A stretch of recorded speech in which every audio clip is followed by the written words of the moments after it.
Coming up on today's edition of the Locked On Raiders podcast, the Raiders' biggest weaknesses ahead of training camp. Why I think the national narrative is the wrong narrative. I'll explain mine, plus a whole lot more, coming up on Tuesday's edition of the Locked On Raiders podcast for June 20th, 2023. Just win.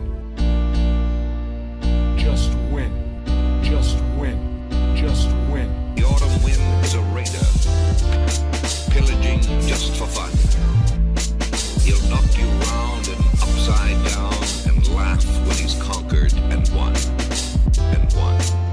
And won. And won. And won. And welcome in, Raider Nation, to another edition of the Locked On Raiders podcast. Thank you so much for making the show your first listen of the day. Make sure you subscribe or follow for free on YouTube or wherever you get your podcast to get the latest edition of the show as soon as it becomes available. And, of course, as always, if you're checking us out on YouTube, that's because of my man Ari. He does a great job each and every day making sure we're up on YouTube, we're looking good, we're sounding good. You can check him out on Twitter, at Ari Produces. You can always hit me up on Twitter as well, at your boy Q254. And we got the Locked On Raider podcast voicemail line at 707-654-4693. We do have your calls and texts coming up in segment number 3 after a day away from the Locked On Raider podcast voicemail line, as we were just talking about guys that were flying under the radar as far as I was concerned when it comes to the silver and black. But there was another article that I saw that had to do with weaknesses, the Raiders' weaknesses heading into training camp. And of course, it's a few weeks out, but I saw it, I read it, I thought about it, I analyzed it, and I didn't agree with it. So I'll let you know what I think the biggest issues that could be considered weaknesses for the silver and black is heading into training camp, and that'll come up in segment number 2. Segment number 1, I'll go over the Bleacher Report article and tell you what they're thinking that the weaknesses were for the silver and black and why I don't agree with them. And again, coming up in segment number 2, I'll let you know what weaknesses I'm looking at. It. Today's edition of the Locked On Raiders podcast is brought to you by FanDuel Sportsbook, the official sportsbook of the NFL. Make every moment more. Visit FanDuel.com/LockedOn today to get started. I'll tell you a lot more about them later on in the show. I also, before I get into today's show, I want it to be known that today is really the last day that I'm going to do a brand new show. The rest of the shows until next, Wednesday, I guess? The 28th. When I get back on the 28th, that'll be the first new show following this show. I'm going on vacation, myself and the family getting a little R&R, a little rest and relaxation. It's been a very long time since I went on a vacation. Matter of fact, it was about a little bit over a year ago that I last went on vacation, so I definitely want to get a little bit of downtime, recharge the batteries a little bit, and have that opportunity to come back and go full throttle heading into training camp, heading into preseason, heading into the regular season. So the rest of the shows following this one, so Wednesday, Thursday, Friday, Monday, and Tuesday will all be shows, will be basically what we call best of shows. So I'll take a bunch of different interviews that I've had throughout the course of the year that I really enjoyed and thought were really good ones, and I'll bring them to the table. Maybe you missed them, maybe you didn't. Maybe you already heard them and you want to hear them again, or maybe you don't. But for the sake of it, I want to definitely put it out there just so it can be heard. So the rest of the week following this show will be all best of episodes, and then Monday and Tuesday next week as well. So you can look forward to that again here on the Locked On Raider podcast. So that's all coming up. But I do want to go ahead and jump into the news and notes kind of segment. I always do segment number 1 is news and notes, and it's really not any news and notes. I mean, the only news and notes that I'm looking forward to, but between now and training camp, is Josh Jacobs signing his contract. And whether that's going to end up being signing the 1-year franchise tag or signing a long-term deal. That's the only one I'm looking at, and then potentially a Marcus Peters signing if they do decide to go ahead and sign him before training camp. Those are really the only transactions I could see happening with the silver and black. And of course, as soon as I say that, something will happen big, right? I'll be on my plane ride, heading out to vacation. All of a sudden, something big will come across the timeline. But that's the chances that we take when we go on vacation. So it is what it is. But let's go ahead and get into this. Raiders' biggest weakness ahead of 2023 NFL training camp. This is by my guy, Chris Knox from Bleacher Report. And he does a really good job. I actually know Chris pretty well. I've had him on my radio show a few times. And so it's funny, as I was reading this, and again, I have a lot of respect for Chris. He pointed out the O-line, he pointed out the running back depth, and he pointed out the secondary. And I feel like if you're on the outside, and this is no knock on him, this is kind of what the national narrative is as far as the weaknesses for the silver and black. And I look at it and I think, I don't really believe that those are the weaknesses. At least those wouldn't be the weaknesses. If you just ask me straight up, Q, what do you think the Raiders' weaknesses are right now? A few weeks out, about 5 weeks out from training camp, those wouldn't have been the ones that I brought up. So far as the offensive line goes, he says the Raiders' offensive line wasn't as much of a liability in 2022 as it was the previous season. Opened up holes for Josh Jacobs, who led the league in rushing, while allowing only 35 sacks, 5 fewer than in 2021. However, it doesn't mean the line is anything close to flawless. Right tackle Jermaine Illuminor was a penalty machine in 2022, producing 10 flags and 3 sacks surrendered, according to Pro Football Focus. There are also questions at guard, where Alex Barr surrendered 5 sacks in 2022 and Dylan Parham surrendered 6, according to Pro Football Focus. So there you go. That was just a little bit of the write-up on the offensive line by Chris Knox from Bleacher Report when he's talking about Raiders' biggest weaknesses ahead of 2023 NFL training camp. And now I'll say this. The Raiders haven't made a bunch of huge upgrades to the offensive line, but I do think that the depth of the offensive line is a lot better than it was in 2022. I mean, you remember Brandon Parker went down in training camp with an injury, and I know he's not going to be a guy that's going to solidify the offensive line, but he is depth. Again, I'm going back to depth. He's a guy who's a swing tackle, and they like him a lot. And look, he's got a lot to be desired. He's really got to step his game up to show that he belongs, but a healthy Brandon Parker is better than a guy that's out. So I'm looking at the depth of the offensive line. I'm thinking, okay, Thayer Munford, the 7th-round pick out of Ohio State, who had played in 34% of the snaps in 2022, is coming back in year 2. From what I saw from him out at OTAs and mandatory minicamp, he looks bigger. He looks stronger, and he looks a little bit quicker than he did his rookie year. And, oh, by the way, it's not his rookie year. He's not a 7th-round pick anymore. Now he's a second-year vet. So now it's not a deer-in-the-headlight type look. Now it's not a, oh, my gosh, I got to do whatever I can do to make the roster. Like, he feels pretty comfortable in that role. So I expect to see more from Thayer Munford. I'm actually excited about the offensive line and the competition that they're going to have in training camp. So you got Thayer Munford in year 2, Dylan Parham, who played all season long. He's in year 2. He could play the center position or the guard position, but it looks like they're really comfortable with Andre James, who, oh, by the way, is coming back. He looks like he's a little bit more jacked as well. I mean, seeing him at the Raiders roundtable, dude looked like he was a little bit more buff, little, like I said, a little stronger, looked like he had a little bit more dedication to his body, and he said that he spent all offseason at the facility, at the Intermountain Healthcare Performance Center, because, well, it's such a nice facility. Why would you not want to be there? So I think that him coming back another year is going to help out as well. But then think about this. They went in and signed Wagner as an undrafted free agent. That was a priority free agent that they signed. They signed Curtis McClendon as an undrafted free agent priority as well. Gave them both a nice chunk of change. So those are also a couple guys that are added to the mix. And they have other dudes, right? I'm just pointing out a couple of the guys. But I think after helping lead the league in rushing, helping Josh Jacobs lead the league in rushing, all they can do is get better at the pass protection. That's what they need to do, is continue to get better at the pass protection. But with all the extra depth that they have this training camp as opposed to what they did last year, now I think they have a real good opportunity at some healthy competition. So I don't look at that as a weakness as I would have a year ago. Like a year ago, I was really concerned about the offensive line, and I think that they're going to be in an okay position. Running back depth, he's talking about Brandon Bolden and Amir Abdullah are the most experienced backs on the roster, but they say the former is largely a special teamer, while the latter hasn't been a regular starter since 2017 with the Lions. So he's talking about Bolden and Abdullah. But that's fine. Then he says the Raiders' other top backs, Zamir White and Brent Brown, are entering their second seasons and have little pro playing experience. It's not an ideal situation for the Raiders, though getting Jacobs under contract could solve the issue. If that doesn't happen, the Raiders may have to ponder lingering free agents such as Zeke Elliott and Dalvin Cook. I don't think any of that's going to matter, right? Josh Jacobs is signing his contract one way or the other. It's either going to be a one-year franchise tag or he's going to get, a multi-year contract. And when I say multi-year, 2-3 years probably max, right? I don't expect it to be a big long-term deal, but I have no doubt that Josh Jacobs plays for the Raiders in 2023. And then you do have a guy like Zamir White, who I expect to see a lot more from him in training camp. And, I mean, he had 17 carries in the regular season last year, his rookie year. I expect to see a lot more from him, almost like 100 carries. I think that they're going to scale back Josh Jacobs a little bit. He had 300-something carries his last year, right? They don't need to have that many carries. So I think that you'll see more from Zamir White. And what he showed briefly in training camp, I feel like he showed that he can be a running back in the NFL. Is he the same guy as Josh Jacobs? No, not at all. But Josh Jacobs is also special. So I think Zamir White can definitely, fill a big-time void and also, be a nice 1-2 punch with Josh Jacobs in 2023. I don't think there's any need for Zeke Elliott. I understand Dalvin Cook has, a familiarity and a relationship with the Raiders running back coach as he was in Minnesota as well. But I don't see either one of those guys being guys that the Raiders sign. If they're going to sign either one of those dudes, they'll definitely sign Josh Jacobs, right? I just don't see that happening. So the running back depth is not something that I'm concerned about heading into training camp. And then the secondary.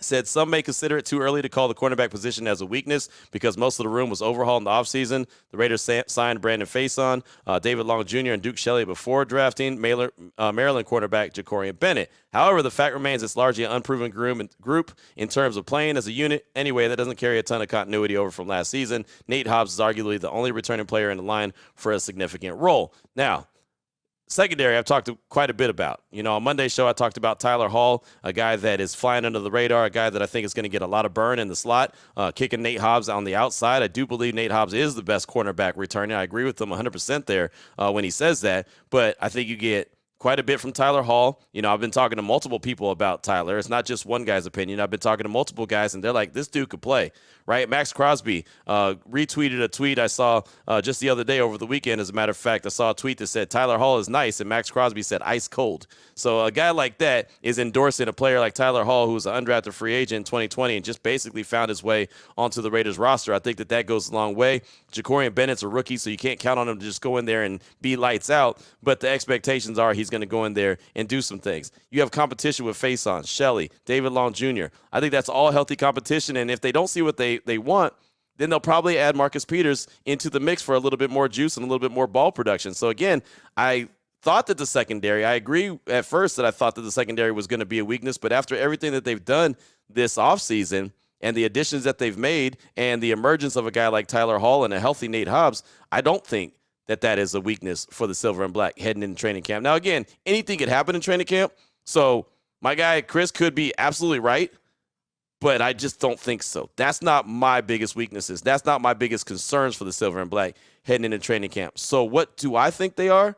Well, I'll tell you about it coming up in segment number 2 after I tell you about our title sponsor, which is FanDuel. And with baseball season in full swing, there's no better place to get in on the action than FanDuel. It's America's #1 sports book, and right now, new customers get a no-sweat first bet up to $1,000. That's $1,000 back in bonus bets if your first bet doesn't win. Go to FanDuel.com/lockedon to join today.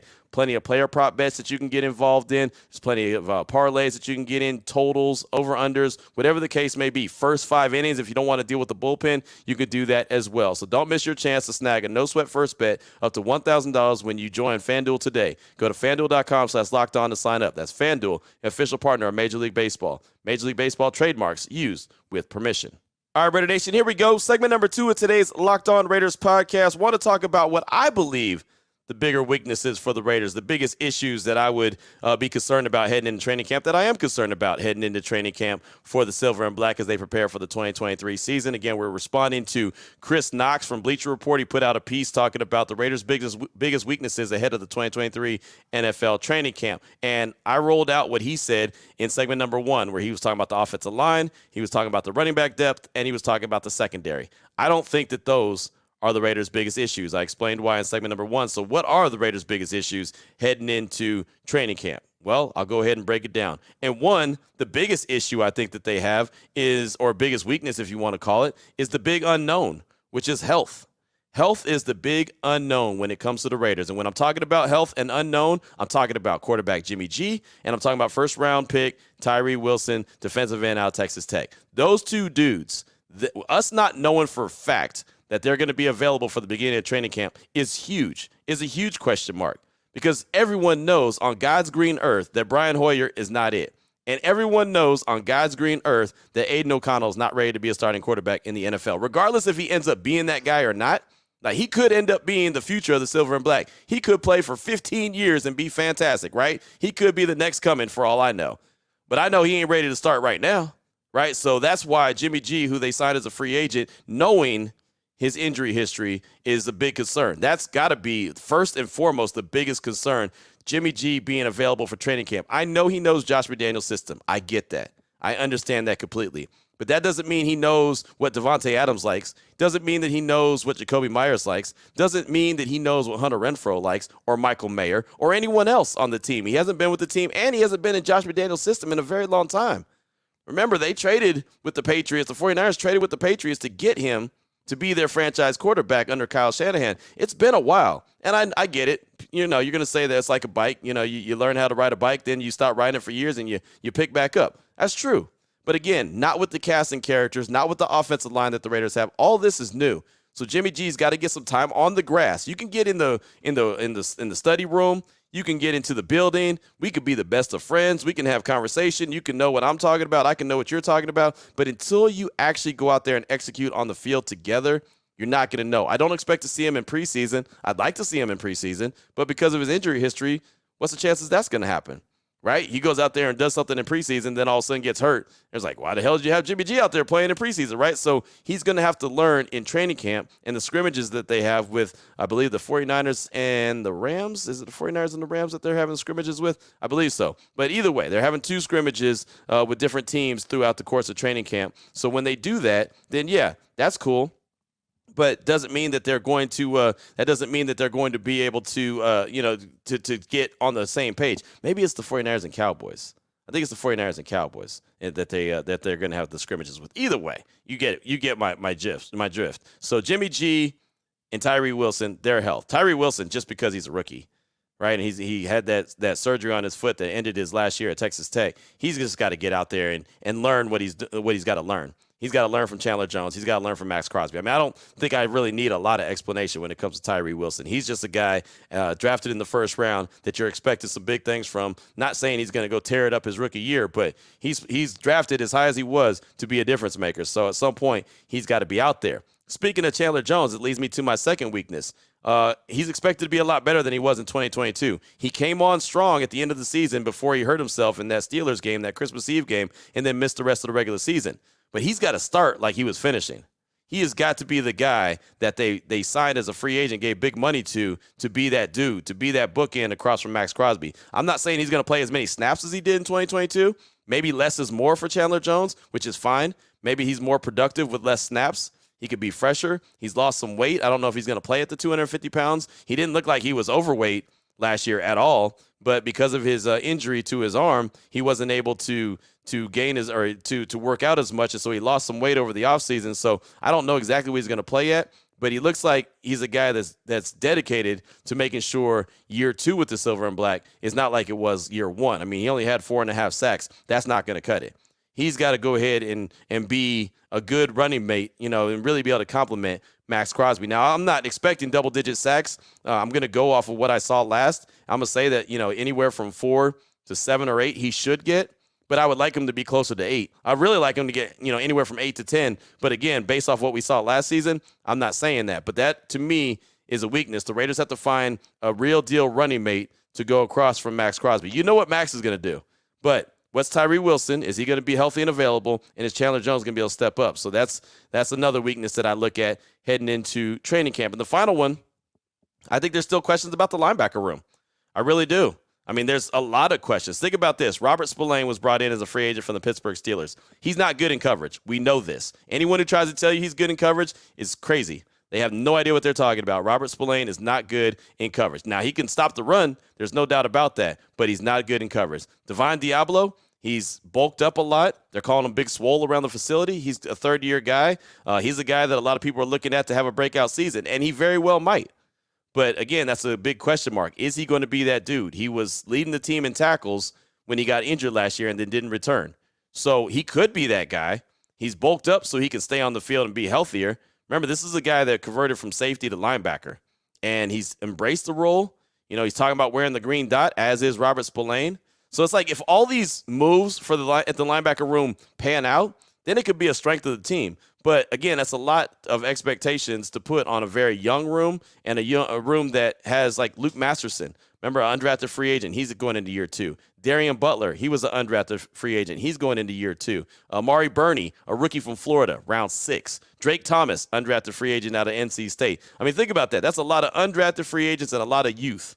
And then you got Robert Spillane. And, again, I don't think Robert Spillane is the end-all, be-all, and the next coming of the greatest linebacker in the world because he does have his weaknesses. He does have the areas of concern that are in coverage. So how does that linebacking room shape up? How are they going to end up being better than they have been in the past? And is there a way for the linebackers to be better as far as not leaving that big gap? I talked about Marcus Epps on Monday's show, kind of being that difference maker, a guy flying under the radar that I think has a chance to kind of roam the field quite a bit and maybe take away that hole that's between the linebackers and the safety. Maybe there's a linebacker that can get deep in coverage and does really well in coverage and could kind of help take that away. Now, again, I think Marcus Epps will have more to do with that than the linebackers, but basically you got to find a linebacker that can compete in coverage. Really can. And again, Diablo might end up being that guy. He might end up being, all world, but that's something that I think is a weakness hidden in training camp until I see what it looks like in training camp in preseason and come back and say, no, you know what? They got a pretty healthy room. That's good. That Bernie fellow is pretty good from Florida, right? But again, I have to see it before I believe it. So that's why I would look at it as a weakness. So those are my weaknesses, not the O-line, not the running back depth, and not the secondary. I'm looking at the health of Jimmy G and Tyree Wilson, Chandler Jones, and the Raiders basically finding a running mate to someone who can be across from Max Crosby and be dominant, and then questions about the linebacking room. Those are the three weaknesses that I'm looking at. What are the weaknesses that you're looking at? 707-654-4693. That's the Locked On Raider podcast voicemail line. Those calls and texts are going to come up next, closing out the show on this Tuesday, June 20th, 2023. Here we go, Raider Nation. Segment number 3 of today's Locked On Raiders podcast. Time to jump into your calls and text. Draft that Locked On Raider podcast voicemail line, 707-654-4693. We'll start off with a call from Tadrees from Jersey. He's calling about many different subjects, including what happened 14,389 days ago and a little bit more. Here he goes, Tadrees from Jersey. Yo, what up, Q? It's your boy Tadrees from New Jersey, and I'm calling in about several things. Fun fact, I heard this on the radio, and I actually posted it on my Facebook to tease my Cowboy friends that today, which is Thursday, the 15th, marks 10,000 days since the Cowboys won their last Super Bowl. So I'm teasing them, and then I started thinking as a Raiders fan, all right, let me do some fact checking and see how long it's been since the Raiders won a Super Bowl. That's what we've been talking about all this offseason, right? How things have to change and how things can change quickly with the right decisions. Man, January 22nd, 1984 was the last Raiders Super Bowl. That was 14,389 days ago to this point. That's way too long, my bro. And I want to talk to you, my boy, the Pittsburgh Steelers fan that calls into the Raiders show all the time. I am dying to find out what is your ties to the Raiders, man. You know what I'm saying? You might as well just come on over. If I'm not mistaken, that's my boy Marquise, Pittsburgh Steelers fan that has a lot of insight on the Raiders. I'm dying to know. Do you call the other teams show too? Man, just come on over to the dark side, baby. There's plenty of room on our bus for you. And my Mount Rushmore, I didn't become a Raiders fan or start watching football, period, until 1993. So I'm going to go, even though these were before my time, Jim Plunkett, Marcus Allen, Howie Long, and the only person that I really saw play, Charles Woodson. That's my time. Just win, baby. Thanks for all you do, Q. Peace. Thank you so much for that call, my man. I appreciate you. And actually, that call was a little bit older than just today. So that's actually more than 14,389 days ago. But that is super long time. When you put it like that, that's pretty incredible, right? That is a very, very long time, man. I don't think I ever want to put it into words or to terms like that and thoughts like that. 14,389 days ago is a very, very long time. Hoping the Raiders can get back to the Super Bowl sooner rather than later, right?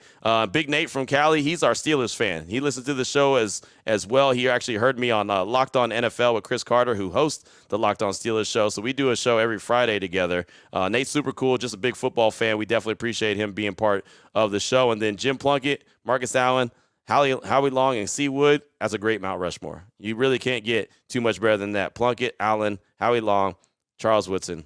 That's fantastic. Love it. Again, there's so many Mount Rushmores when it comes to the silver and black. You really can't go long. Tadrees, thanks so much for that call. Appreciate you. Up next, I got a text from Raiders Wade. He said, hey, Q, it's Raider Wade. I'd like to talk about Josh Jacobs for a second. He still has not signed his franchise tag contract. I think Raider Nation is starting to get Khalil Mack deja vu.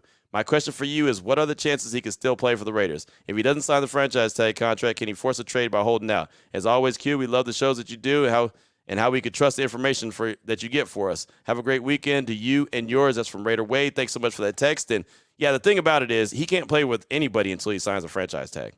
He can't. Like, there's a team out there that can offer him a contract. A team could come to him and offer him a contract right now. Say, you know what, we want to sign you to an offer sheet. Now, that would make the Raiders get compensation in return. And it's supposed to be 2 1s, but as we saw with Devontae Adams, it doesn't necessarily have to be 2 1s. Devontae had the franchise tag with Green Bay, and the Raiders gave up a first-round pick and a second-round pick for him. So a team could do that for Josh Jacobs. And no disrespect to Josh, I don't see a team looking at a running back and saying, yeah, we're going to give up a first and a second or a first and whatever for a running back. I just don't think that there's a team that's going to look and say, you know what, we're one Josh Jacobs away from winning the Super Bowl. Again, that's not disrespect to Josh Jacobs. It's just the fact that the running back position is so devalued. I don't see that happening. Now, if that was an edge rusher like a Khalil Mack, that was a wide receiver, that was offensive lineman, right? There's a lot of different positions that I could look at and say, okay, cornerback, I can see that happening. Running back, I just don't. So biggest thing, I believe that before that July 17th date, he'll either have a long-term deal done, and when I say long-term, I'm talking 2-3 years, or he's going to sign the franchise tag, and he'll play on it and make $10 million in 2023, which is more money than he would have made on the fifth-year option, which was only $8 million. So that's kind of how I look at that. But thank you so much for that text. I do appreciate you.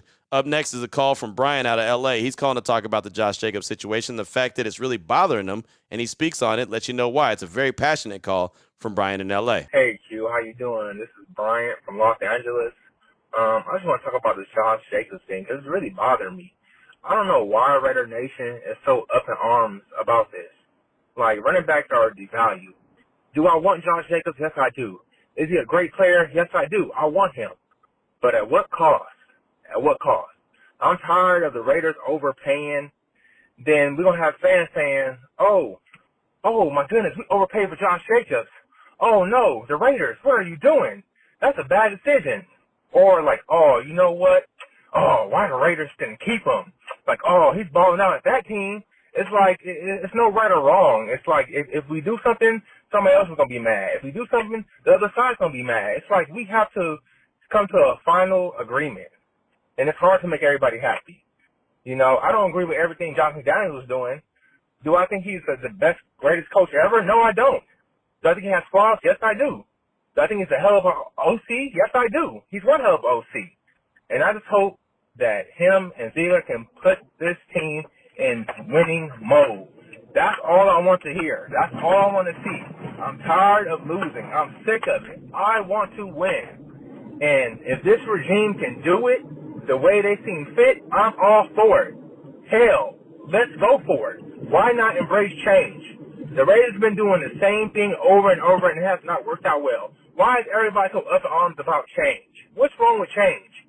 We've been trashed for the last 20 years. I'm tired of watching the Raiders lose. I want to win. I want to be in the playoffs. I want to be in February. I want to be in a Super Bowl. I want to see a Super Bowl. I want to be there.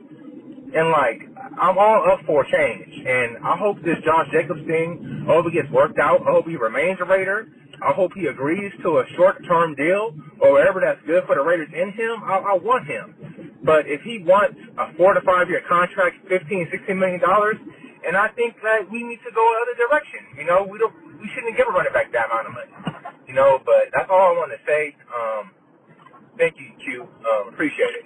Bye. Thank you for the call, my man. I appreciate you and completely understand where you're coming from. Like you said, it's hard to make everyone happy. If anyone knows that, it's me, right? It's really tough. And that's why I like to have the Locked On Raider podcast voicemail line. I like people to be able to voice their opinions, but there's so many times that people get angry if I don't agree with their opinion, or they don't agree with my opinion, or they don't agree with your opinion, or, you know what I mean? It's like, it gets so angry, and there's really no reason to get angry. There's absolutely nothing that we could do about it. We're just having, or trying to have, healthy competition, or conversation, I should say, not a competition, just healthy conversation. So, you know, it kind of is what it is. The one thing I know that everyone in Raider Nation really wants, and even though they might not agree on the way that the Raiders get there, is a winner, a consistent winner. That's what Raider Nation wants, and that's what Raider Nation deserves. Honestly, that's the job of the new staff. I hope that they achieve that, because I'm tired of seeing turnover. Coach, new GM, like I want to just see someone get in there, settle in, and build a team that could be consistently a winner year in and year out. That's the best case scenario, whether that's Josh McDaniels and Dave Ziegler, or that's someone else and someone else, right? Whatever the case may be. But those are the guys that are in place right now. So those are the guys that I want to be successful, because I don't want to see turnover again, because all that does is press the reset button.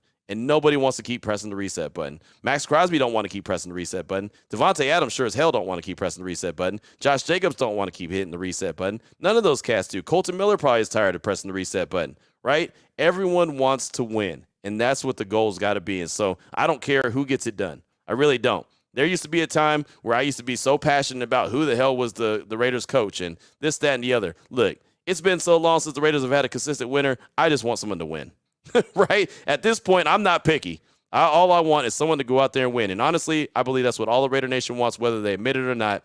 They want someone to go out there and win.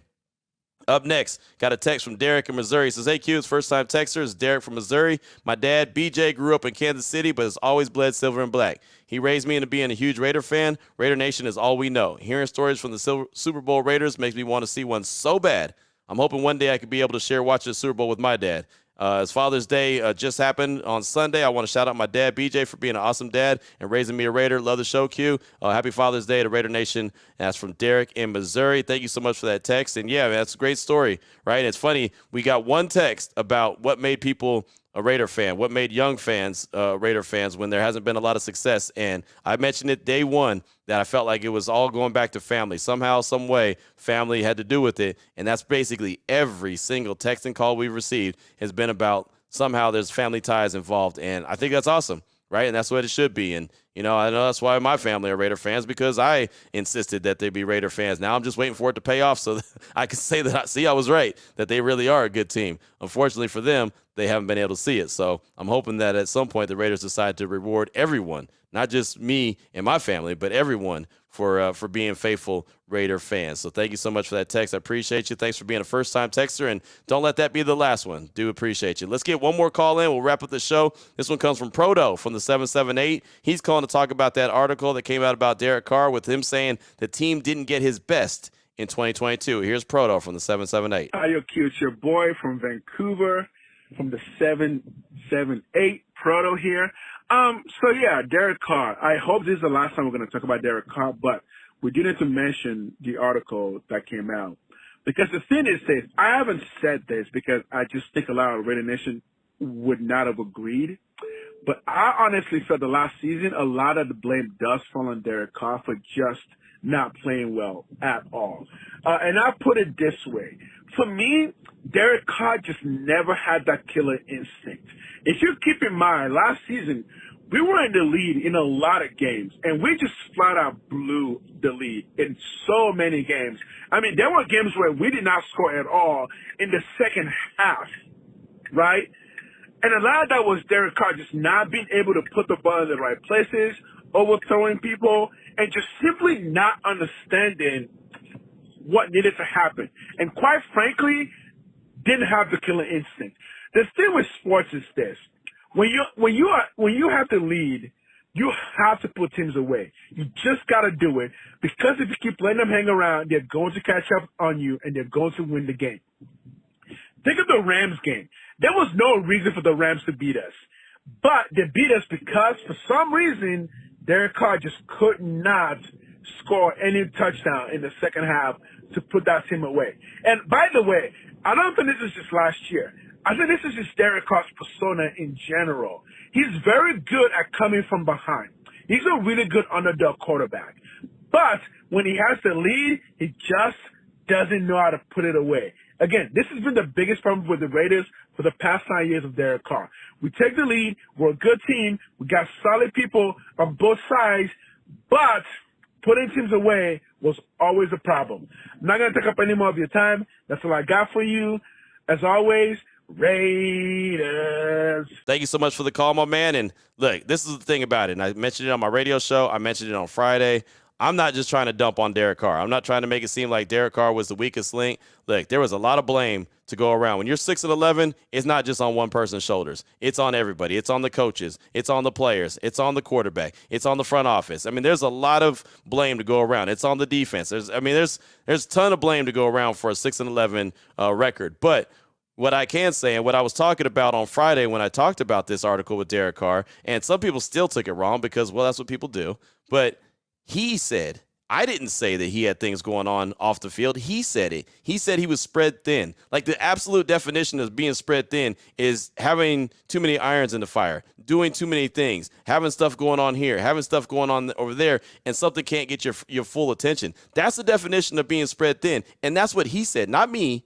He said he was spread thin. He said the team didn't get his best. He was trying to learn a new offense. He was trying to do other things and take care of business. He was a little upset still about the John Gruden resignation and how that all came about. Like, there was so much going on. And again, I'm not pointing the finger and blaming Derek at all. He did a lot of great things for the Raiders for 9 years, right? And now he's in New Orleans. I wish him the best. I hope he does great there. I think he will. But, that's just me. We'll see. And that's what it is. But I still had people hitting me up saying, oh, Q, you missed the point. He said that since Josh McDaniels didn't give him the line of scrimmage, give him, all that freedom at the line of scrimmage, that's why he couldn't get it done. He never said that.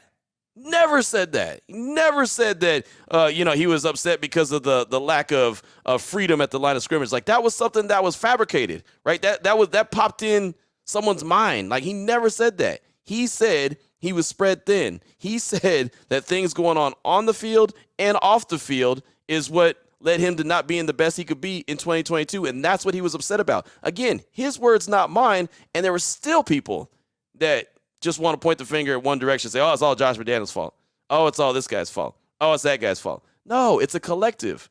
It was what he said it was. The Raiders didn't get his best in 2022 for multiple reasons, and he learned from that. Bottom line, that's what it was. That's what it was. So, yeah, it's just, again, I'm not going to ever point the finger at one particular guy. You go 6-11, there's a ton of blame to go around. And now it's up to the Raiders staff that's there. Josh McDaniels brought in his quarterback, air quotes. Brought in his players, air quotes. They went out and drafted their guys, more air quotes. Now it's time to go get it done. Now it's on them. Derek Carr ain't got nothing to do with 2023, right? So there is no blame to point at number 4 unless it's Aiden O'Connell. And there still ain't no blame because he's a rookie.